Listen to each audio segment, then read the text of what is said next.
When you get dumped today, you might lose your appetite or delete your social media. But 50,000 years ago, a broken heart wasn't just a bad mood. It was a physical alarm system designed to keep you from literally dying in the wild. If your tribe stopped loving you, the clock started ticking on your survival. We often think of heartbreak as a metaphor, but your brain doesn't see it that way. When ancient humans experienced social rejection, their brains processed it in the exact same region as physical pain, the dorsal anterior cingulate cortex. Why? Because back then, being alone was the most dangerous thing that could happen to you. If you weren't part of the group, you couldn't hunt, you couldn't stay warm, and you definitely couldn't fight off a predator. Your brain evolved to make social rejection feel like a broken leg because it wanted you to fix the relationship immediately to stay alive. Imagine a small band of 30 people wandering the Pleistocene landscape. In this world, there was no such thing as a private life. Every calorie was shared, and every night was spent sleeping in a pile for warmth.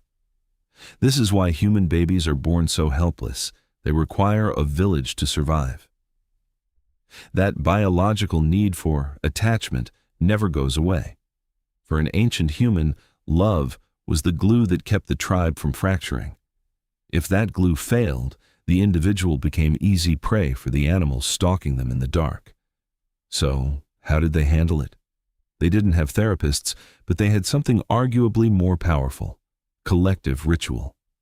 We know ancient humans were far more social than we previously thought. When someone was heartbroken or grieving, the tribe didn't leave them to suffer alone.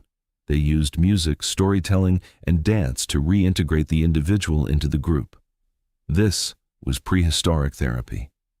By turning individual pain into a shared tribal experience, they lowered the stress hormones that can literally weaken the human heart, a condition we now call broken heart syndrome. Here's the weird part. We still carry this prehistoric software.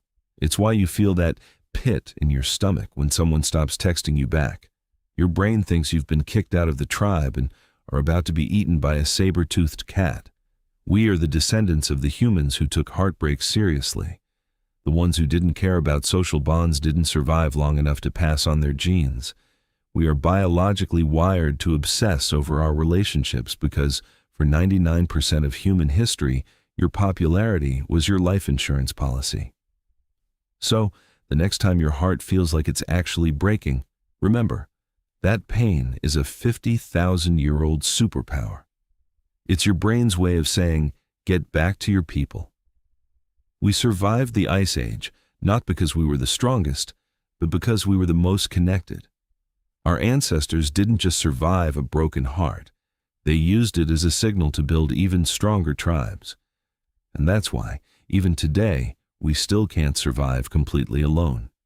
But being together meant more than just having company. It meant being able to sleep through the night without worrying about what was watching from the shadows. For 99% of our history, the sun going down was a life or death crisis. Humans are visual hunters, and without light, we were effectively blind. But the predators of the Pleistocene? They were built for the dark. They could see us as clearly as we see them during the day. To survive this disadvantage, our ancestors invented the first security system in human history: the night watch. We didn't just sleep, we rotated. There was always one pair of eyes open, listening for the snap of a twig or the low growl of a hyena. This constant vigilance changed our biology. It's why many of us today are night owls. Your ancestors were likely the ones assigned to the late-night shift. If they hadn't been afraid of the dark, they wouldn't have stayed awake. And if they hadn't stayed awake, we wouldn't be here. But the night wasn't just for fear. It was also the birthplace of our greatest survival tool: storytelling. Around the communal fire, the tribe didn't just share meat, they shared knowledge. They used stories to map out a world without GPS, identifying which valleys held the best water and which caves hid the hungriest lions. This was the world's first classroom. By turning survival into a narrative, they ensured that a child's first lesson was how to stay alive in a world that looked at them as prey. But what happened when the fire died down and the tribe finally slept? That's when our brains entered a different kind of survival mode, the dream. Scientists believe our ancestors used dreams as a danger simulator. By dreaming of being chased or lost, their brains were practicing how to react to real-world threats before they actually happened. It was a mental rehearsal. When they woke up, their reflexes were sharper, and their instincts were tuned to the dangers of the Pleistocene.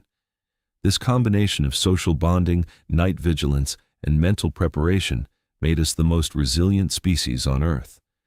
We didn't just survive the Ice Age, we mastered it. And those survival mechanisms, from the pain of heartbreak to the fear of the dark, are still running in your DNA today. So the next time you feel a bit of prehistoric anxiety, don't fight it. Thank it. It's the reason you're here to tell your own story. But survival wasn't just about running from predators or healing a heart. It was about something much more boring: calorie math. In a world where your next meal might be days away, every step you took was a gamble. To our ancestors, laziness wasn't a character flaw. It was a life-saving efficiency. We think of prehistoric life as a non-stop action movie, but in reality, it was mostly a waiting game.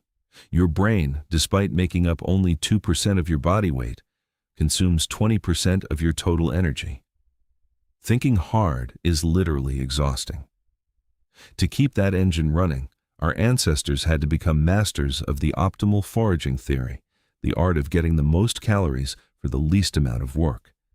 This is why you're biologically programmed to prefer a chair over standing and a burger over a salad.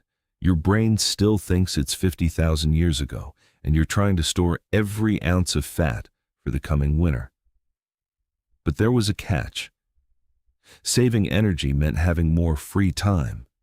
And with free time came the one thing our ancestors feared almost as much as predators: boredom. Boredom was the itch that led to innovation. To scratch it, we didn't just sit there. We started to decorate, to experiment, and to wonder. Innovation didn't just happen individually. It happened through social grooming, the prehistoric equivalent of scrolling through a feed. But there was a biological anchor that kept this social engine running, even when resources were scarce, the most helpless creatures on the planet. Unlike a baby gazelle that can run within minutes of birth, a human baby takes years to even feed itself. This biological flaw was actually our greatest social strength. Because our babies were so vulnerable, no single mother could survive alone. The broken heart evolved as the alarm that went off if that support system started to crumble. This created an evolutionary social thermostat.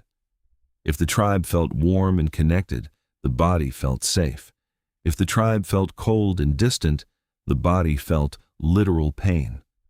We are the survivors of the humans who were addicted to each other. Those who didn't feel the sting of rejection simply wandered off and didn't make it. So, the next time you feel that heavy ache in your chest after a falling out, don't view it as a weakness.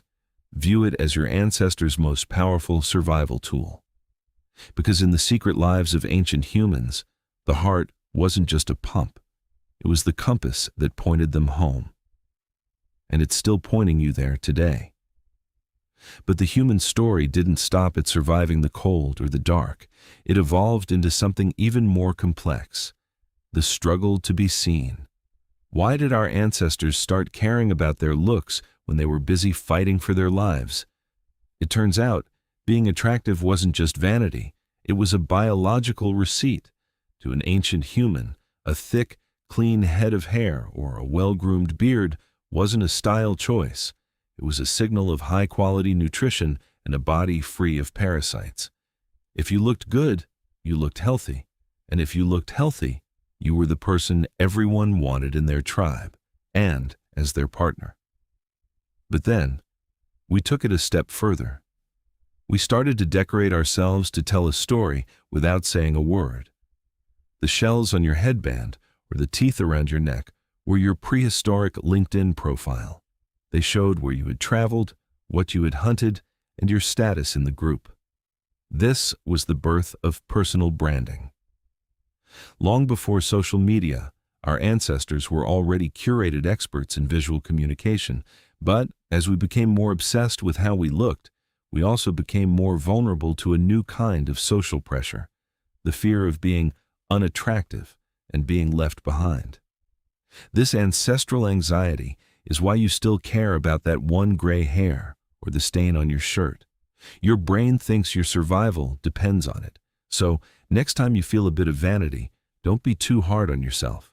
It's just your inner ancient human trying to make sure you're still part of the tribe. But parenting wasn't just about protection, it was about managing chaos. If you've ever dealt with a toddler having a meltdown, you know the feeling of total helplessness. 50,000 years ago, that terrible two phase wasn't just a headache, it was a high-stakes training ground. Why do human toddlers become so stubborn and defiant right when they start walking? It's because in the Pleistocene, a passive child was a dead child. Defiance was the first step toward independence and curiosity, traits needed to find new food sources or spot a hiding predator. In the tribe, mothers didn't handle the chaos alone. They practiced alloparenting, where the entire group shared the burden of the toddler's energy. This communal safety net allowed children to experiment with boundaries without getting eaten. So when your toddler says no for the 100th time, remember, you're looking at a survival instinct that kept our species alive for millennia. But survival wasn't just about how you acted, it was about what you ate. And today, your grocery list is still being written by a brain that's 50,000 years old. For our ancestors, finding sugar or fat wasn't a guilty pleasure. It was winning the biological lottery. Sugar meant instant energy. Fat meant surviving the winter. In the Pleistocene, there was no such thing as too much of either. Salt was even rarer. It was the essential mineral that kept their hearts beating and their muscles moving during long hunts. Your taste buds evolved to be high-tech chemical sensors. Sweet said, safe energy. Salt said, vital minerals. And bitter said, this might be poison. But in the modern world, the signals have been hijacked.